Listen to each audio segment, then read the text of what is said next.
बहुत पहले एक गांव में भोलाराम बोलकर एक गरीब किसान रहता था। वो बहुत बुद्धिमान था और चतुर भी था।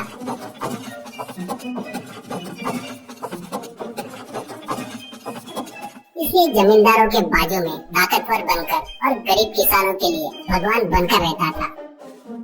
उसी गांव में जगन्नाथ करके एक जमींदार रहता था। उस गांव के किसान सभी उस जगन्नाथ को ही अपनी फसल बेचते थे। जगन्नाथ बहुत ही कंजूस और लालची था। किसानों को बराबर भाव नहीं देकर सताते रहता था। इससे वो लोग कभी भी गरीबी से कभी उबर नहीं पाए। एक बार भोलाराम जगन्नाथ को अपनी फसल नहीं बेचने का निर्णय लेता है और फसल हाथ में आते ही पड़ोस के शहर में जाकर अपना धान बेचकर आए हुए पैसों से तगड़े मुर्गे खरीदता है और एक शिकारी को पैसे देकर 2 लोमड़ियां भी हासिल कर लेता है। उन दोनों में से एक को रूम में बांधकर दूसरे को संकल से बांधकर अपने साथ घुमाता है।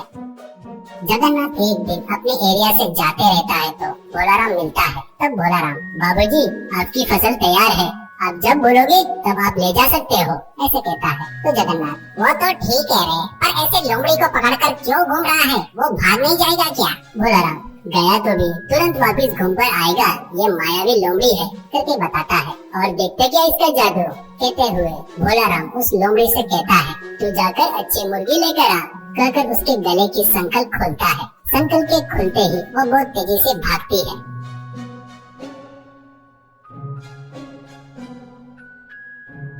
तू पागल है क्या, वो लोमड़ी तो दोबारा तेरे नजर में आएगी नहीं करके बोलता है जगन्नाथ। भोलाराम, आपको उसके बारे में नहीं पता, वो मायावी लोमड़ी है। कल आप हमारे घर पर खाना खाने के लिए आओ, आप आएंगे करके विश्वास से मुर्गियां मंगवा रहा हूँ, देर न करते हुए जल्दी आना, ऐसा कहता है भोलाराम। अगले दिन दोपहर तक बढ़िया खाना बनाता है भोलाराम। उसका घर कुछ ही दूरी पर रहता है। तब उसको बिरयानी के मसालों की खुशबू आती है। वहाँ खाने के टेबल पर कई प्रकार के चिकन के आइटम बनाकर अलग अलग थालियों में तैयार था। अरे भोलाराम, तुम्हारी लोमड़ी कहाँ है, उसको भी लेकर आ, वो भी अपने साथ खाना खाएगी, ऐसे कहता है जगन्नाथ। अरे उसको क्या जल्दी है जी, पहले अपन लोग निपटाएंगे, ऐसा कहता है भोलाराम। दोनों लोग मिलकर खाना खाते हैं। खाना खाने के बाद जगन्नाथ को लोमड़ी की याद आती है। वैसे मायावी लोमड़ी मेरे पास रहा तो बहुत अच्छा रहेगा करके सोचकर भोलाराम से कहता है, अरे जाओ अपनी लोमड़ी को लेकर आओ, देखता हूँ करके बोलता है। जगन्नाथ की बातों पर खुद ही मन में हंसकर उठकर जाकर रूम में बांध कर रखे हुए दूसरे लोमड़ी को रस्सी से बांधकर बाहर लाता है। जैसे ही बाहर लाता है वैसे ही 500 सिक्के में बेचता क्या करके पूछता है जमींदार जगन्नाथ। तो भोलाराम सिर हिलाते हुए, बेचना ही काम है, लेकिन उस पर मेरी जिंदगी की गाड़ी चलती है, उसको बेचा तो मैं भूखा मर जाऊंगा। तुमको देने वाला धान पूरा बकाया लेकर जाओ, पर लोमड़ी को मत मांगना करके बोलता है। तुम्हारी भीख नहीं चाहिए, मुझे तो बस वो मायावी लोमड़ी चाहिए, ऐसा कहता है। 1000 मुद्राओं में लेकर जाता हूँ, ऐसा कहता है जगन्नाथ। आप इतनी ही जिद कर रहे हैं तो मुझे 1500 मुद्राएं दीजिए, कहता है भोलाराम मासूम सा चेहरा बनाकर। उससे कम बोलोगे तो नहीं जमेगा, भावबाजी नहीं होगी, ऐसे कहता है। जगन्नाथ खुश होकर 1500 मुद्राएं देकर लोमड़ी को लेकर जाता है। घर जाकर जगन्नाथ अपनी पत्नी रुक्मिणी से, देख मैं एक मायावी लोमड़ी खरीद कर लाया हूँ, वो अच्छे मुर्गे को चोरी कर ला कर देगी, ऐसे कहता है। मैं मर भी जाऊँ तो इस बात पर यकीन नहीं करूँगी, ऐसा कहती है रुक्मिणी। जमींदार जगन्नाथ भी भोलाराम के जैसे लोमड़ी को पकड़कर, जाकर अच्छे मुर्गे पकड़ कर लेकर आ करके बोलकर उसके गले की रस्सी खोल देता है। बस उसी क्षण वो भाग जाता है लोमड़ी। ऐसे बहुत दिन बीत जाते हैं पर लोमड़ी वापस नहीं आता। इससे जमींदार जगन्नाथ उसके साथ धोखा हुआ करके समझ में आ जाता है और अपने आदमियों को लेकर भोलाराम के घर जाता है और उसको पकड़कर बांधकर, मेरे से ही धोखा करता क्या रे नीच कमीने, मेरा पैसा मुझे वापस किया तो माफ कर दूंगा, ऐसा कहता है। वो तो कब का खर्च हो गया है जी, ऐसा कहता है भोलाराम। तो इसे लाठी से मरे तक मारो करके बोलता है जगन्नाथ। एक व्यक्ति, अरे बाबूजी इसे मारकर गाड़ने के लिए नहीं चलेगा, इसको कल मार डालेंगे तो अच्छा रहेगा, ऐसे कहता है। वैसे ही करेंगे, सुबह तक ठंड से मरने दो इसे, ये पहने हुए कपड़े ही रखकर इसे धानी से बांध दो, ऐसे कहता है जगन्नाथ। तो भोलाराम को वो लोग धानी से बांधकर चले जाते हैं। कुछ देर बाद ठंड पड़ने लगती है। ठंड में भोलाराम की हालत बहुत खराब हो जाती है। वो ठंड से बचने के लिए धानी को घुमाने लगता है। वैसे करने से उसका शरीर गर्म होकर पसीना भी निकलने लगता है। वो ठंड से अब तक मर गया होगा, जाकर देख कर आओ। ऐसा जगन्नाथ उसके आदमी को भेजता है।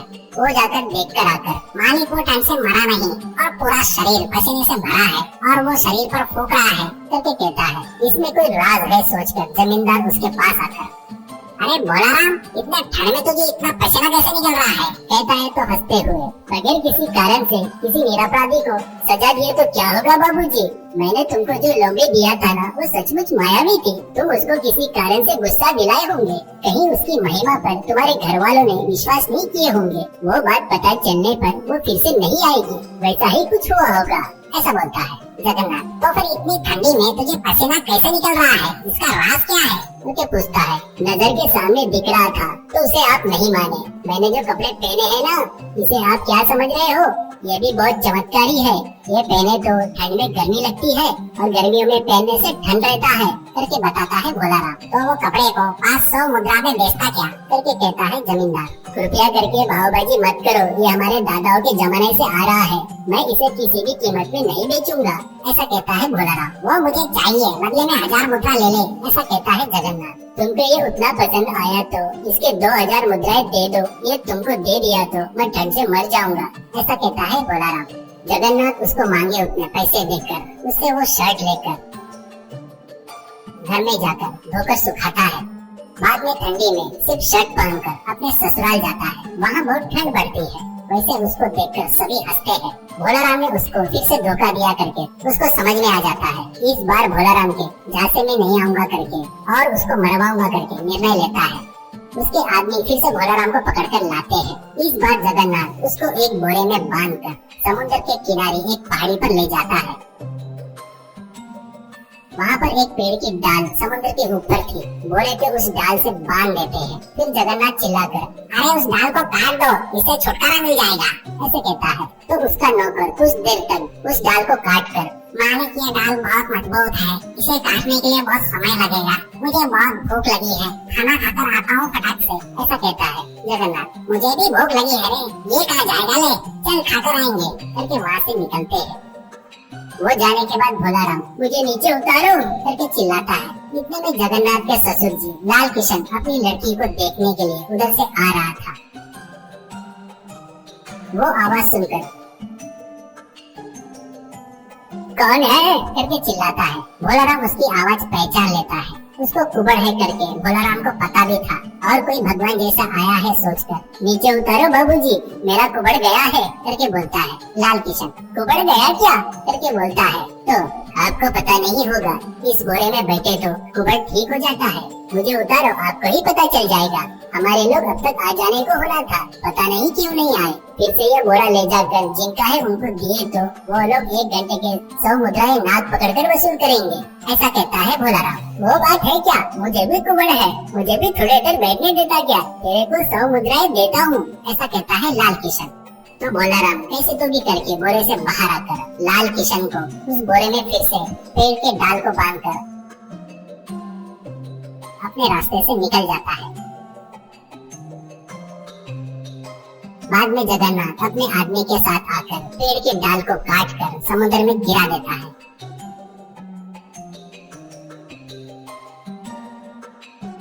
कुछ महीने गुजर जाते हैं। एक दिन भोलाराम जानबूझकर जगन्नाथ के घर के तरफ आता है। जगन्नाथ उसको देखकर चौंक कर, तू मर गया था ना, फिर से कैसे आ गया करके आश्चर्य से पूछता है। अच्छे लोग कभी नहीं मरते, सुना ही होगा ना। मैं समुद्र में गिरते ही समुद्र के राजा के सिपाही आकर मुझे लेकर गए। समुद्र राजा ने मेरा अच्छा आदर सत्कार करके अपने राज्य में ही रहने को बोले। मेरी अप्सरा जैसी लड़की से शादी कर दी है। वहाँ पर सब अप्सराएं हैं। वहाँ पर जिधर देखो उधर सोना हीरे मोती है। वहाँ पर उनको खाने पीने के सिवा और कोई काम नहीं है। मैं काम करने वाला हूँ, मुझे वहाँ पर ठीक नहीं लगा, इसलिए चले जाता करके समुद्र राजा को बताया। वो नहीं बोले। मैं मुझे जाना है करके बताया। उन्होंने कहा जब दिल करे तब आ जाना और अपने खास दोस्तों को भी लाते रहना करके बताया। मेरी पत्नी को साथ लेके चलता बोला तो वो इस दुनिया में नहीं आती बोली, ऐसे कहता है भोलाराम। अरे ये तो पागल है, बेवकूफ है। मैं तो वहाँ के सभी औरतों से शादी करके राजा को वहाँ से हटाकर मैं राजा बन जाता था करके सोचता है जगन्नाथ और भोलाराम से। अरे तुझे पुण्य मिलेगा रे, एक बार मुझे उस दुनिया में लेकर चल, ऐसे कहता है। भोलाराम पहले नहीं मानता, बाद में जबरदस्ती करने से मान जाता है। आप ये बात बाहर किसी को मत बताना, चुपचाप मेरे साथ आओ, नहीं तो हम लोग भी आएंगे करके सभी लोग पीछे पड़ेंगे बेवकूफ। कल सुबह 2 नाव तैयार करके रखता हूँ करके कहता है भोलाराम।